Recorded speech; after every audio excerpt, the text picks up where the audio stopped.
말씀을 찾겠습니다. 열왕기상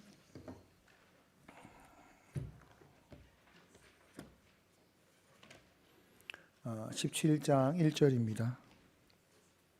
열왕기상 17장 1절.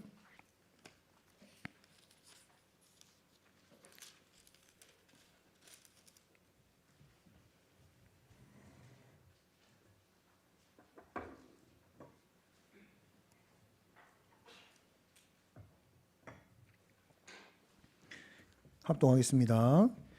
길르앗에 우거하는 자 중에 디셉 사람 엘리야가 아합에게 말하되 내가 섬기는 이스라엘의 하나님 여호와께서 살아계심을 두고 맹세하노니 내 말이 없으면 수년 동안 비도 이슬도 있지 아니하리라 하니라.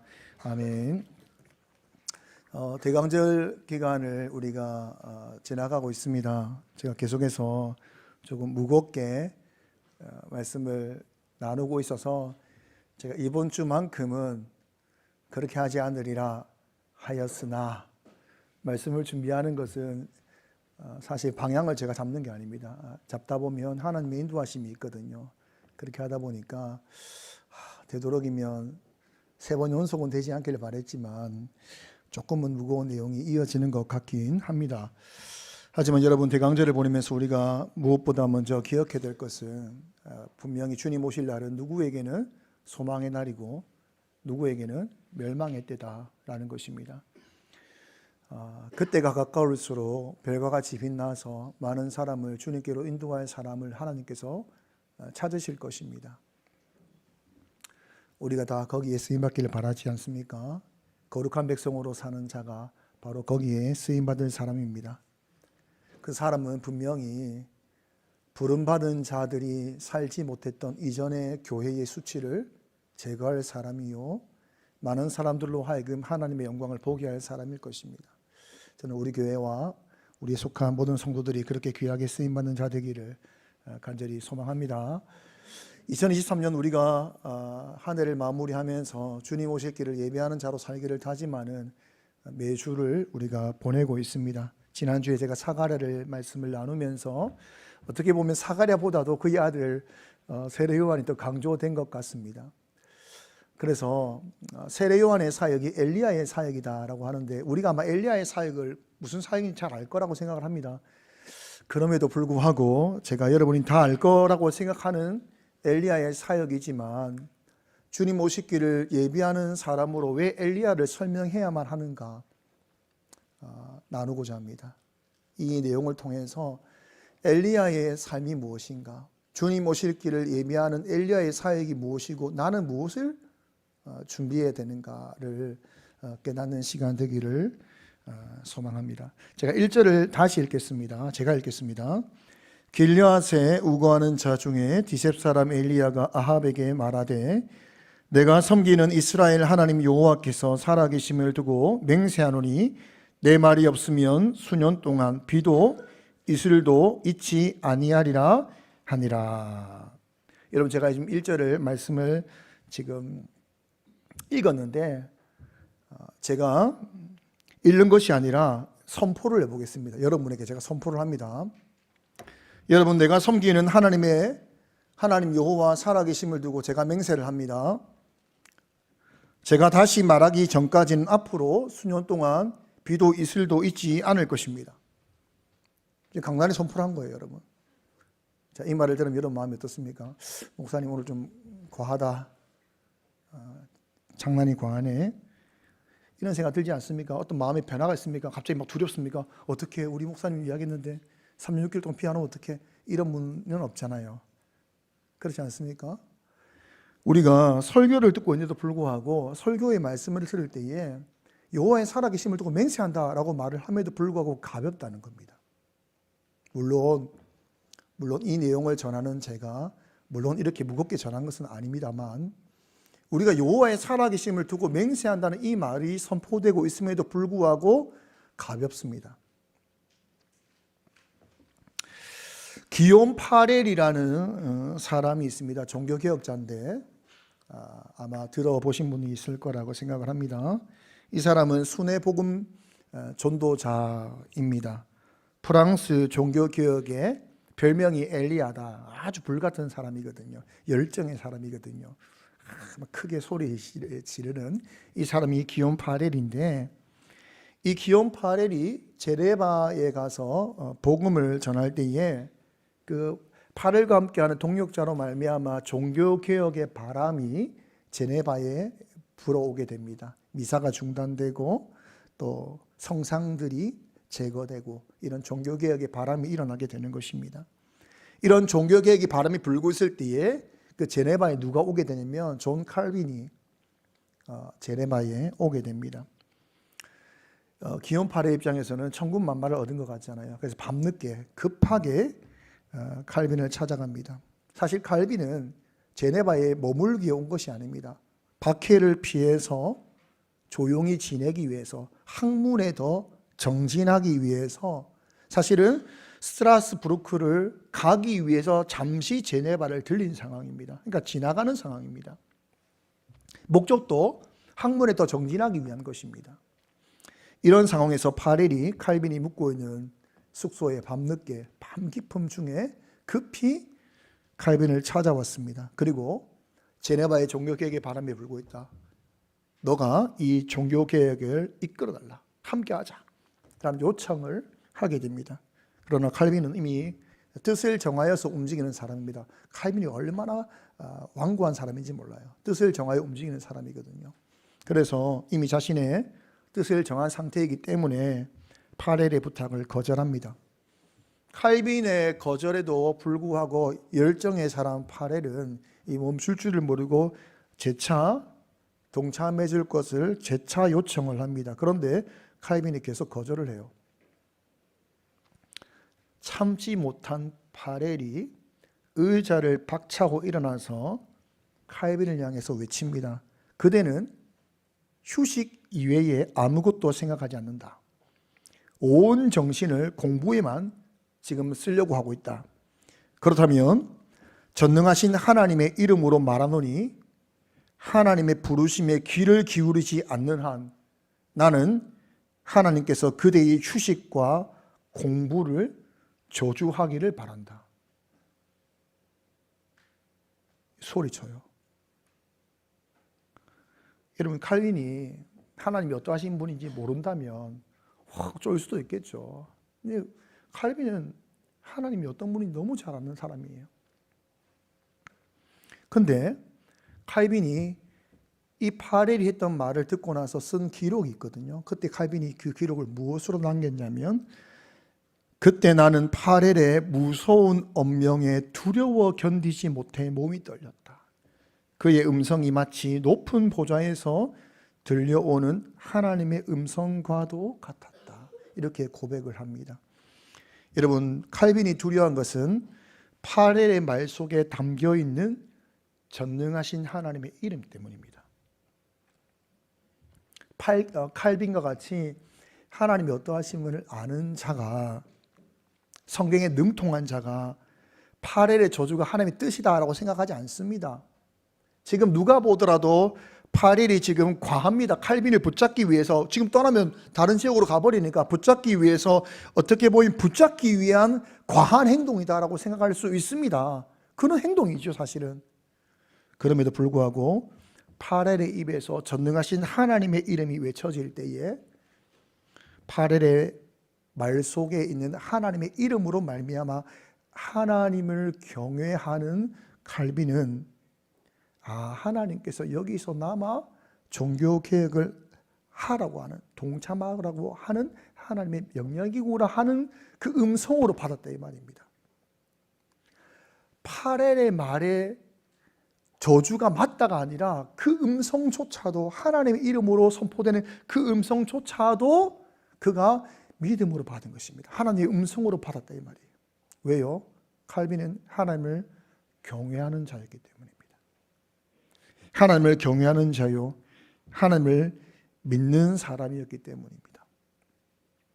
그렇기 때문에 파렐이 말하고 있는 그 말 속에 분명히 그 말이 하나님의 뜻으로 나온 저주가 아님에도 불구하고 그 말 속에 하나님을 경외하는 칼빈의 믿음으로 종교개혁에 동참하게 되었다는 것입니다.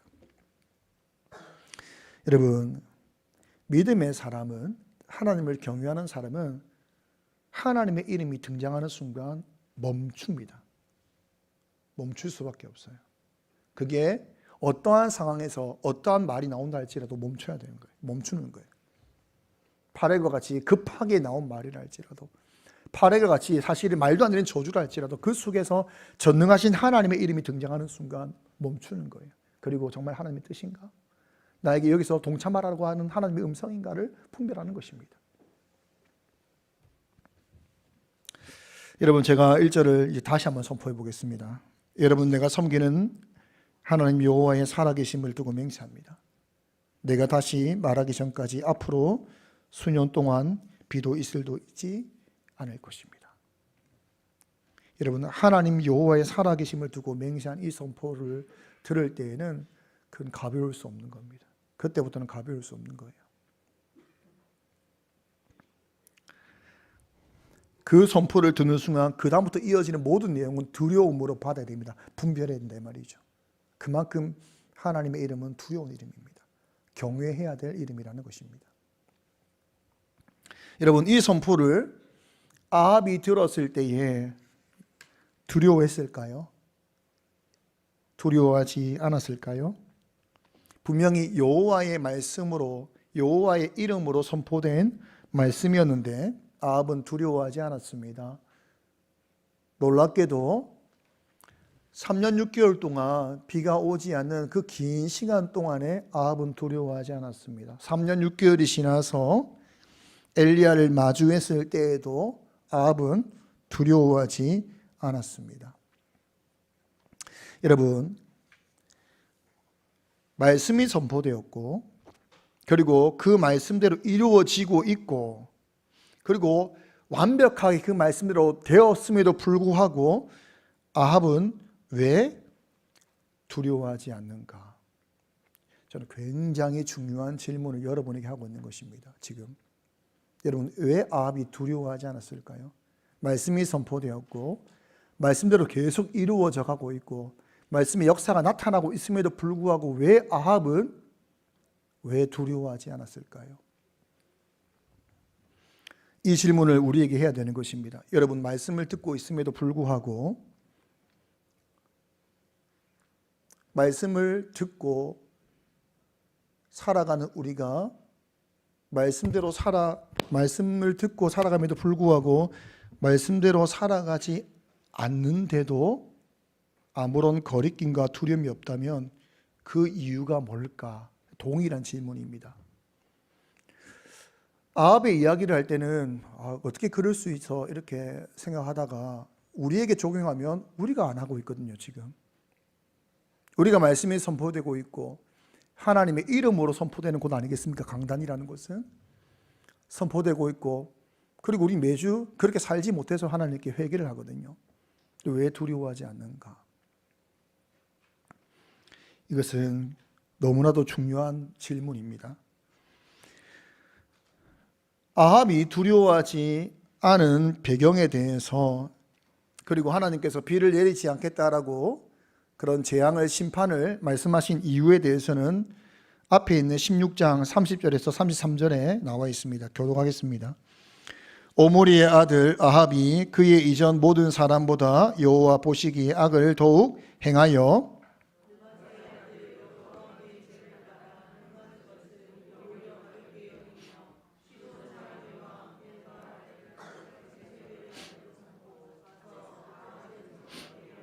사마리에 건축한 바알의 신전 안에 바알을 위하여 제단을 쌓으며 또 아세라 상을 만들었으니 그는 그 이전에 이스라엘의 모든 왕보다 심히 이스라엘 하나님 여호와를 노하시게 하였더라. 아멘. 비를 내리지 않는 심판의 이유는 바알을 섬겼기 때문입니다. 바알은 바람을 관장하는 신인데 바람을 통해 비를 준다라고 그들이 믿었기 때문입니다. 바알도 섬겼고 아세라도 섬겼다라고 이야기합니다. 성경은 아합은 이전의 모든 왕보다 가장 하나님을 분노케 했다, 노하게 했다라고 이야기합니다. 그 이전에는 여로보암의 죄를 따랐습니다. 그러니까 하나님을 바르게 섬기지 못했다는 것입니다. 그런데 아합 때에 이르러서 하나님도 섬기고 바알도 섬기고 아세라도 섬긴다, 삼신을 섬기는 나라가 되었다라고 이야기합니다. 이것이 얼마나 큰 죄인가라고 지적을 하고 있는 것입니다. 여러분, 하나님만을 섬기는 것과 여러 신을 섬기는 것의 차이가 무엇인지를 성경은 아주 분명하게 말을 합니다. 하나님만 섬길 때에도 문제가 많이 일어나지요. 많은 죄를 짓습니다. 그런데 하나님만 섬길 때에는 문제를 만나면, 시험을 만나면, 고난을 만나면 하나님께 와서 씨름을 합니다. 고난 앞에 기도하러 옵니다. 회개하러 나옵니다. 도와달라고, 용서해달라고 하나님을 붙드는 것입니다. 제 가운데 있는 자녀를 내버려 두지 않는 하나님이시기 때문에 인생의 막대기와 채찍으로 그 자녀를 칠 때에 회개하라 하여 돌아오라 칠 때에 하나님만을 아는 사람이라면 그 채찍 가운데 회개하여 돌아옵니다. 그런데 하나님도 섬기고 다른 신도 섬기게 되면 이것은 전혀 다른 문제로 갑니다. 전혀 다른 문제로. 그들이 죄 가운데 돌이키지 않을 때에 하나님이 심판으로 그들에게 고통을 줌에도 불구하고 그들이 돌아오지를 않습니다. 이거를 보여주는 게 사사기잖아요. 여러분, 사사기를 보면 절망의 끝에 가야만 그들이 하나님 도와주세요 합니다. 그래서 사사기가 뭐죠? 이스라엘의 암흑기입니다. 왜 암흑이죠? 바알과 아세라와 하나님을 삼신을 섬겼기 때문입니다. 문제를 만나는데 하나님을 찾지 않습니다.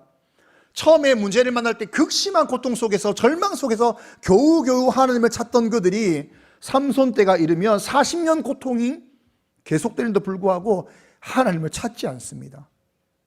하나님을 찾지 않아요. 돌아오라고, 회개하라고 인생의 막대기와 채찍으로 그들을 아무리 치셔도 돌아오지 않습니다. 왜 그런가?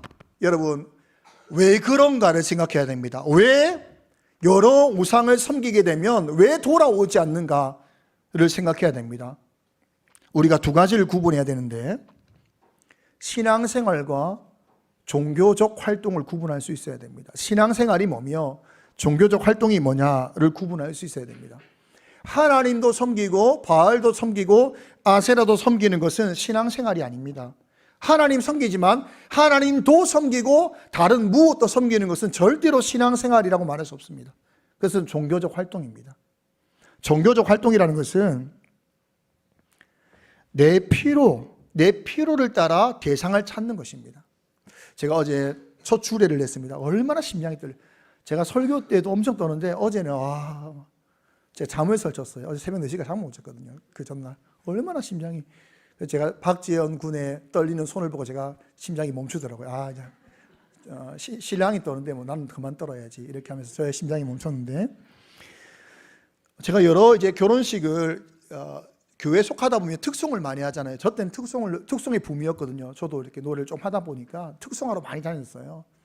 처음에는 특송하러 다니다 보면 특송에만 신경을 썼는데 이제 베테랑이 되면 그때부터는 특송에 별로 관심이 없어요. 노래 한 곡 부르고, 말이 좀 이상한가요? 노래 한 곡 곡적으로 뽑고 이제 옆에 결혼식도 구경하고 이러거든요. 근데 제가 옆에 그 결혼식이 어떤가 해서 20살쯤에 결혼식을 갔는데, 결혼식 안에 주례자가 있습니다. 이제 부탁을 하면 주례자가 나와서 이제 덕담을 하는 거죠. 하는데 저는 늘 교회 결혼식만 가다가 처음으로 이제 그 예식장 안에 있는 그 돈을 받고 하는 주례사의 주례를 처음 제가 들은 거예요.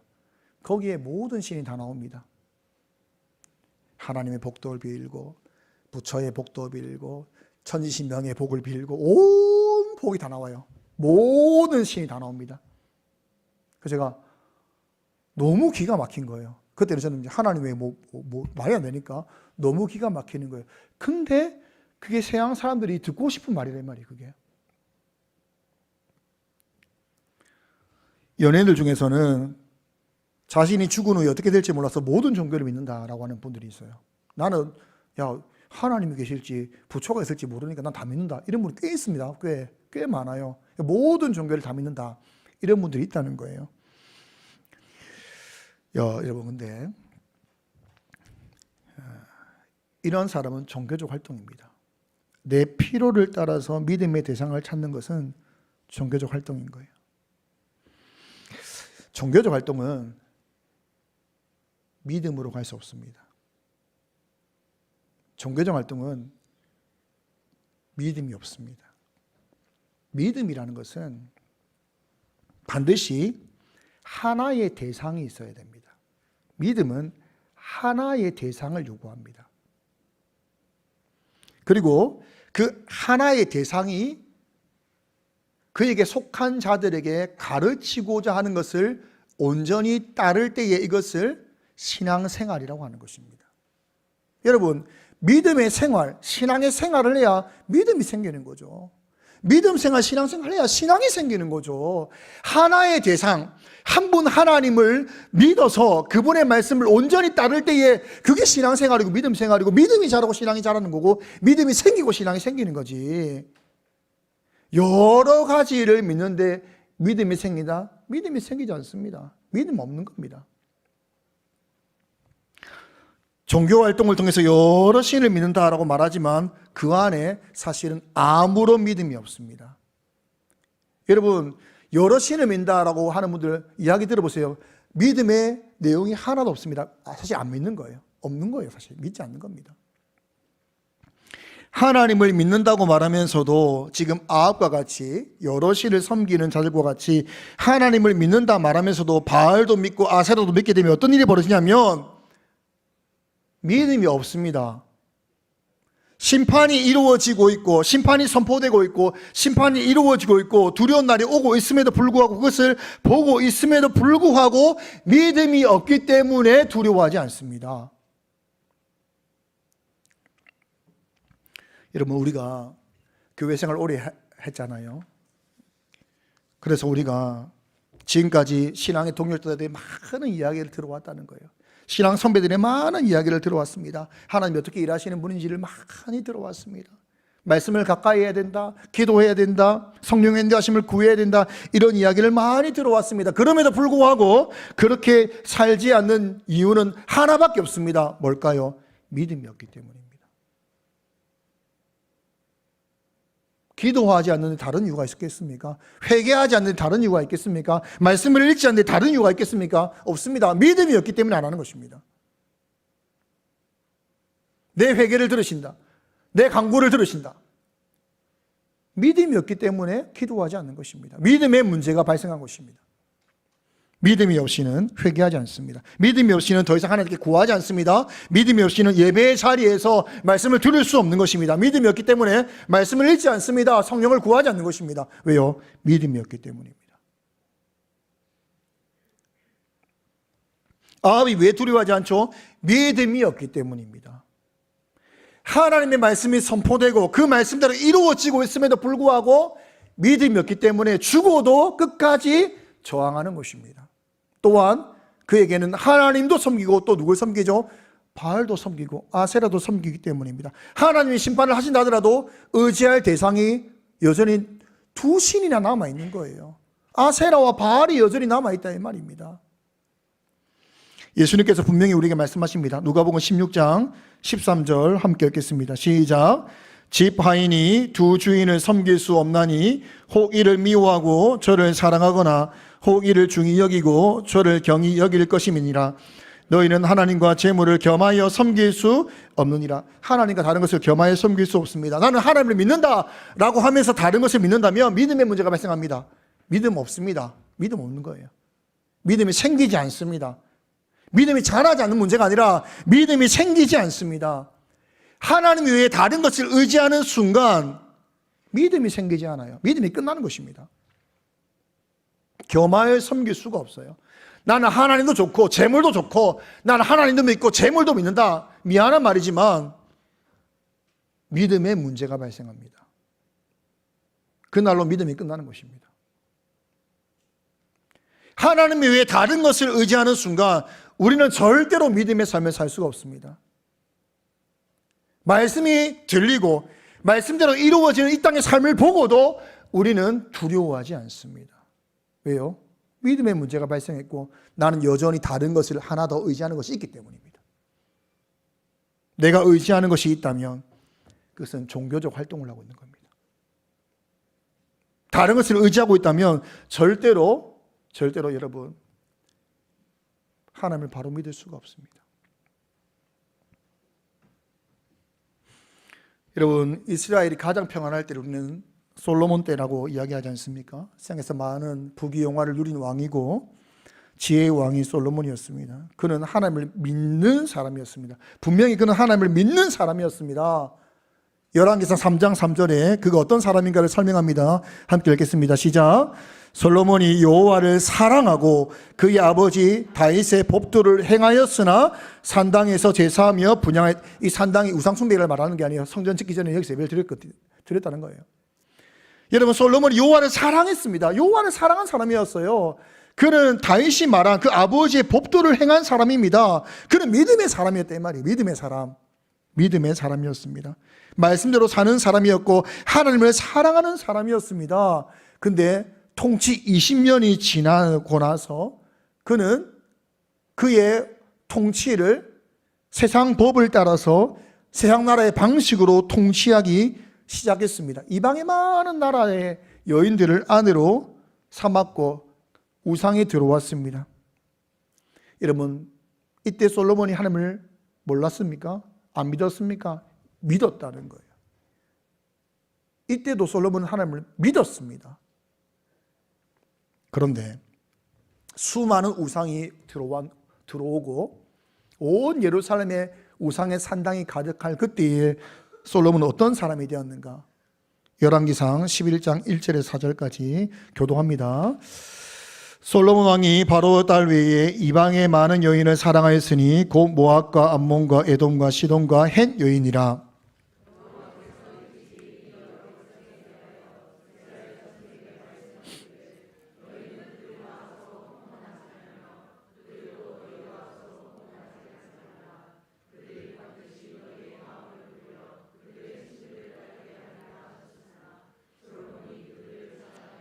왕은 후궁이 700명이요 첩이 300명이라. 그의 여인들이 왕의 마음을 돌아서게 하였더라.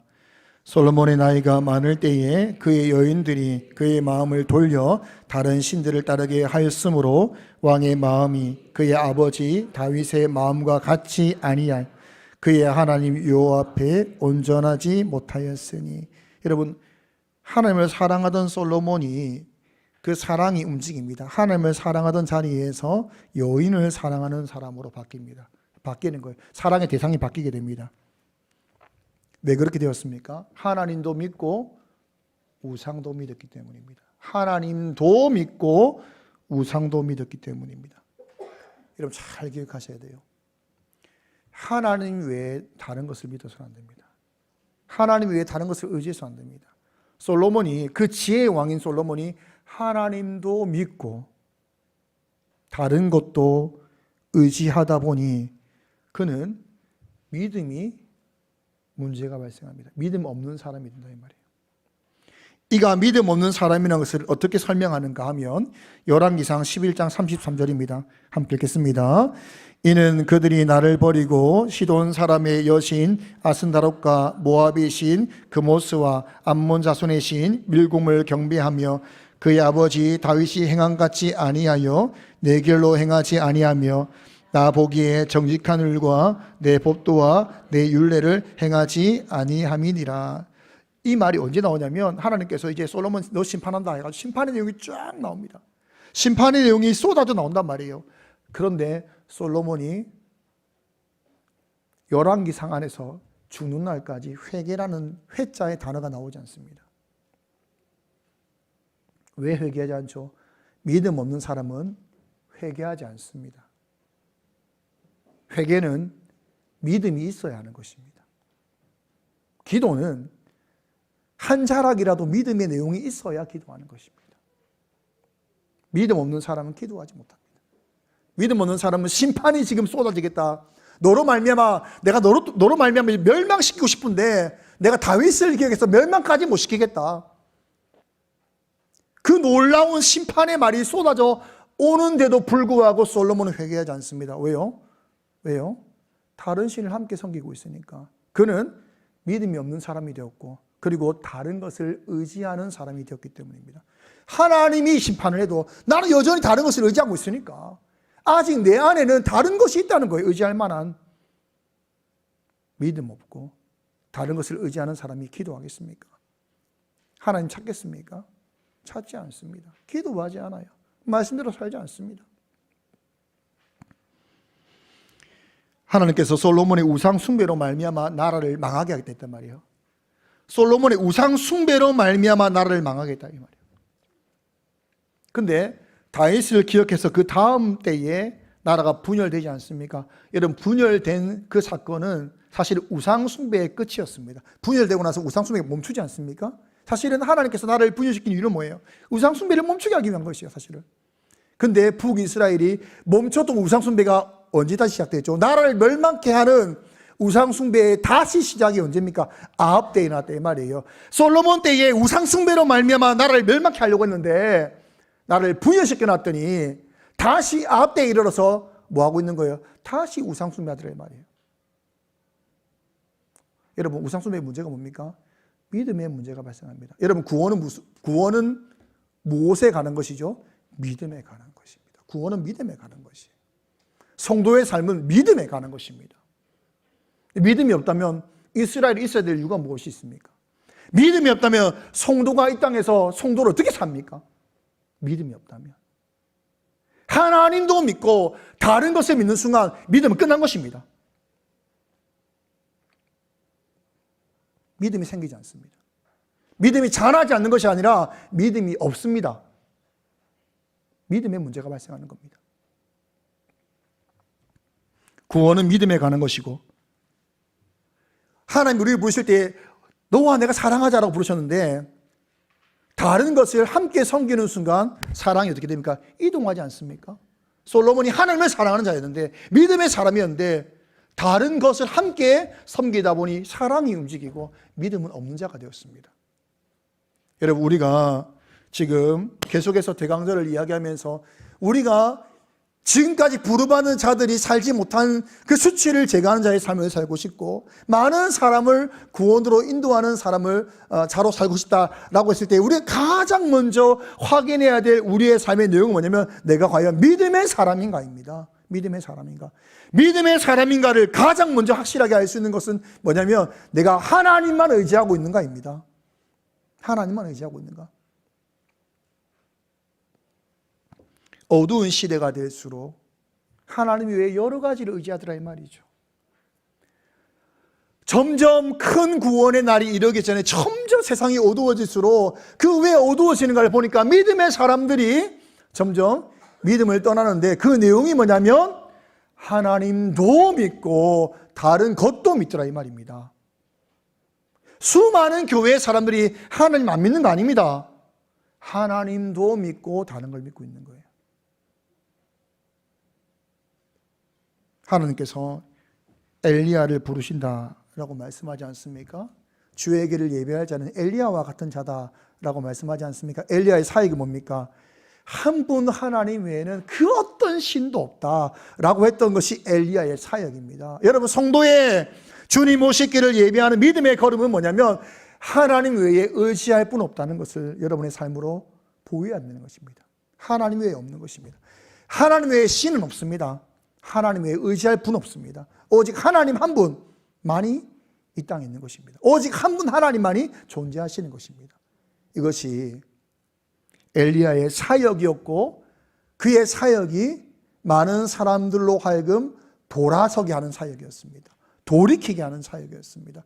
여러분, 지금 여러분이 우리가 살아가는 이 땅의 삶 속에서 2023년 주님이 오시기를 준비하며 살아가기를 사모한다면 가장 먼저 여러분, 우리 안에 무엇을 제거해야 되냐면, 하나님 외에 혹시라도 의지하는 것이 있으면 그것을 버리는, 그래서 내 믿음을 회복하는 그 일을 먼저 하셔야 됩니다. 그렇게 하면 어떤 일이 벌어지냐면 기도하게 됩니다. 말씀을 보게 되는 거예요. 말씀대로 살려고 애쓰게 됩니다. 칼빈처럼 됩니다. 하나님의 거룩하신 이름 앞에 두려워 떨며 그의 음성 듣기를 사모하며 그의 말씀 따라 살기를 사모하게 됩니다. 왜요? 내가 사는 유일한 방법이 하나님 한 분밖에 없기 때문입니다. 여러분이 말씀에 순종하는 삶을 살면 그냥 순종이 되는 것이 아니라 내가 살아갈 수 있는 유일한 방법과 소망은 하나님 한 분 외에 없다는 것이 먼저 고백되어야만 여러분은 믿음의 삶을 살 수 있습니다. 말씀을 붙들고 살 수 있는 거예요. 이것은 믿음의 싸움입니다. 믿음의 내용인 것입니다. 우리 살아보면 교회 성도님들이 저는 분명히 엘리야와 같이 세례 요한과 같이 주님 오실 길을 예비하는 사람들로 쓰임받기를 정말 간절히 바라고 있습니다. 거기에 무엇을 가장 먼저 하나님께서 원하시는가 하면 하나님이 한 분이심을 고백하기를 원한다 이 말이죠. 하나님은 한 분이십니다. 다른 그 어떤 것도 없습니다. 나는 하나님 한 분만을 의지합니다. 이 고백부터 여러분 시작해야 믿음이 생기기 시작합니다. 여러분 믿음 생활해야 믿음이 생깁니다. 신앙 생활해야 신앙이 생기는 거예요. 하나님 한 분밖에 없다라고 시작을 해야 믿음이 시작되는 겁니다. 그리고 말씀대로 붙들고 살아갈 때보다 믿음이 자라기 시작하는 거예요. 여러분 내 안에 믿음의 문제가 발생했다라고 한다면 이 문제가 발생한 겁니다. 하나님 외에 의지하는 것이 있다는 거예요. 버리십시오. 버리는 가운데 여러분의 믿음이 생길 것입니다. 믿음이 회복될 것입니다. 저는 오늘부터 여러분이 지금까지 혹시나 믿음의 문제가 발생하여서 믿음 없는 삶을 살고 늘 두려움의 삶을 살았다면 오늘 말씀을 통하여서 이제 하나님 외에 한 분 외에는 없다. 나는 하나님 한 분만을 섬기겠다. 이 믿음과 이 신앙과 이 기도를 붙들고 나갈 때 다시금 믿음이 생기고 믿음이 회복되고 믿음이 자라는 그런 은혜가 있기를 간절히 소망합니다. 우리 함께 찬양하겠습니다. 믿음이 없이는 이라는 찬양이 있는데 함께 이 찬양을 함께 하겠습니다.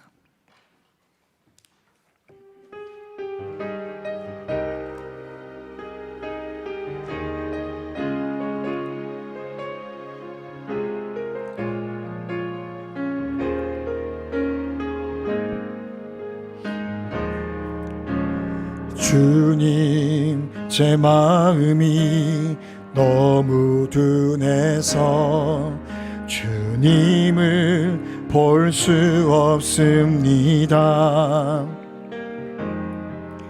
이 땅에 속하여 이 땅만 보다가 주님 손을 놓쳤습니다.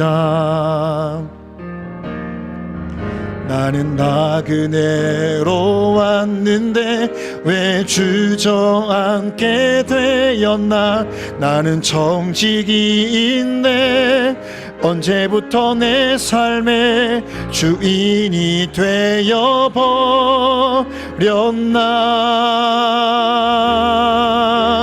믿음이 없이는 기쁘시게 못하나니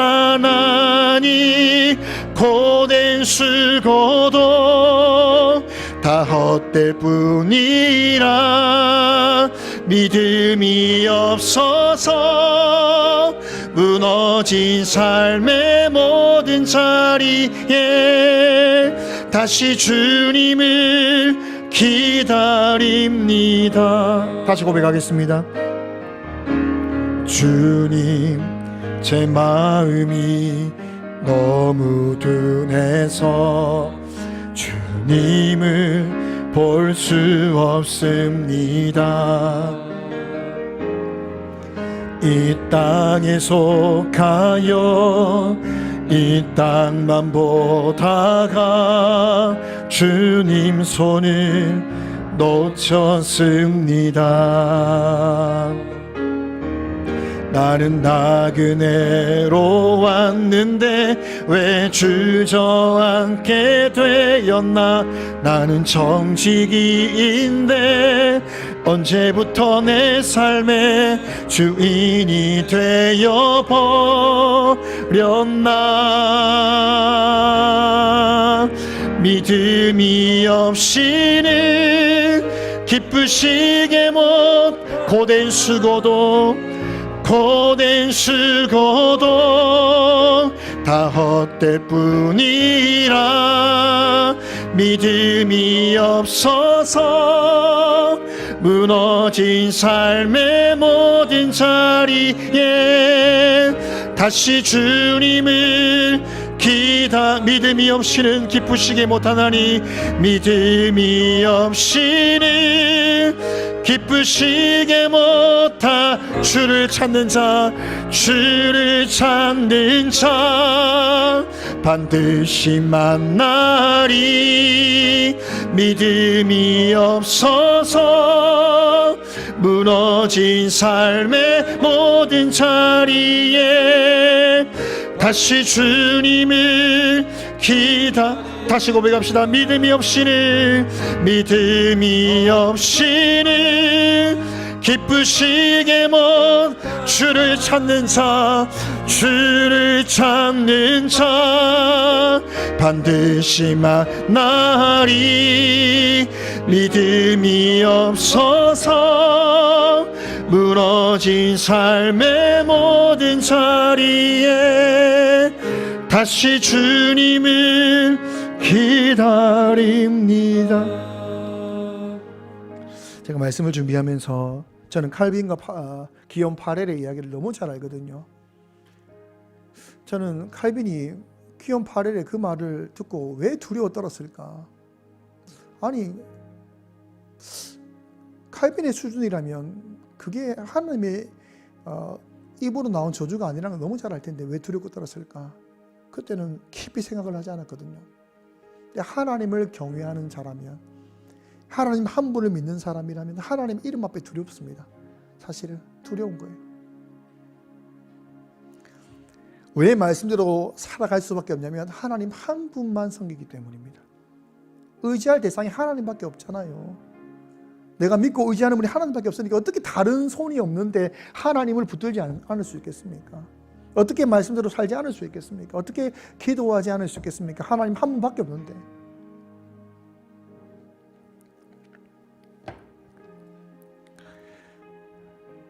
이 시간 우리가 기도할 때 하나님 믿음을 주옵소서. 하나님 믿음을 주옵소서.